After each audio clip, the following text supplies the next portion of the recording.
Let me start with fatty liver disease.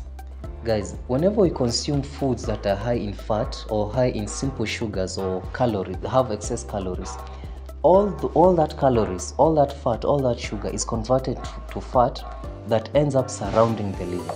So the liver has a high deposit of fat around it.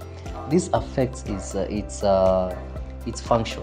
So that's how you get fatty liver disease, through lifestyle, through food consumption, through improper food consumption. Na hapo ndo unajipata na fatty liver disease.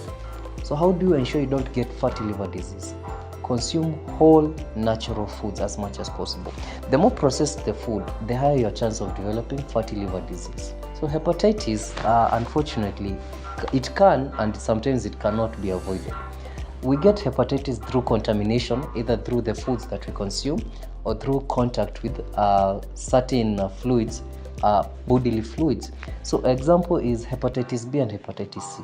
We can acquire that from the foods, the contamination of foods that we consume. Sometimes we are not aware of it, but thankfully there is a way to manage it. Liver cirrhosis, guys. Here is where we know the saying Kenya is a drinking nation. But remember, too much, not a little, but too much will damage the liver through creating a condition known as liver cirrhosis. So guys, how do you ensure you do not develop liver cirrhosis? If you consume alcohol, keep it light. You don't have to consume these types of alcohol that are very too much processed. I don't know what I can call them. Let me call them makali, or they are not really authentic. They are just backdoor forms of alcohol. Utachoma maini, as they say. You'll burn your liver, as the direct translation. So consume legit alcohol and not so much. Ensure that you eat properly. You don't go to drink yet haujakula chakula vizuri. Eat a heavy meal.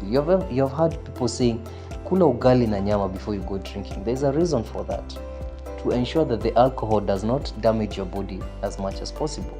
So eat properly, consume legit beer or alcohol, and ensure you do not overindulge when it comes to alcohol. And your liver will be good.